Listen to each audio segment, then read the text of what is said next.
बिहार में गांव की सरकार चुनने की तैयारी शुरू हो चुकी है।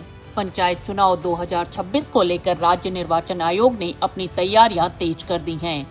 लेकिन इस बार का चुनाव कई मायनों में बेहद खास होने वाला है।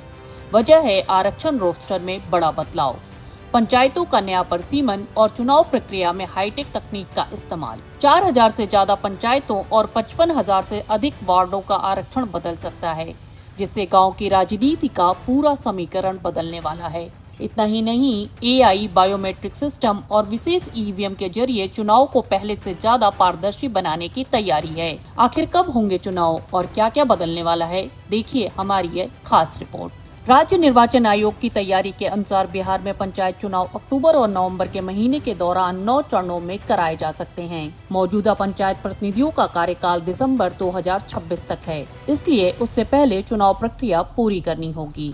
आयोग के पास करीब 32,000 ईवीएम उपलब्ध हैं, जिसके कारण चरणबद्ध तरीके से मतदान कराने की योजना बनाई गई है। चुनाव में इस्तेमाल होने वाली मशीनों में सुरक्षित मेमोरी मॉड्यूल लगाया जाएगा, जिसमें हर चरण के मतदान का डेटा सुरक्षित रखा जाएगा। इस बार चुनाव 2011 की जनगणना के आधार पर होंगे, क्योंकि नई जनगणना के आंकड़े अभी उपलब्ध नहीं हैं। ऐसे में वार्ड सदस्य से लेकर जिला परिषद तक के पदों का आरक्षण पुराने जनसंख्या आंकड़ों के आधार पर तय किया जाएगा। पंचायत चुनाव 2026 में सबसे बड़ा असर आरक्षण और रोस्टर और परिसीमन में बदलाव का देखने को मिलेगा। रोटेशन प्रणाली के तहत हजारों पंचायतों और वार्डों की आरक्षित सीटें बदल जाएंगी। जो सीटें पिछले चुनाव में किसी विशेष वर्ग या महिला उम्मीदवारों के लिए आरक्षित थीं, वे इस बार दूसरी श्रेणी में जा सकती हैं।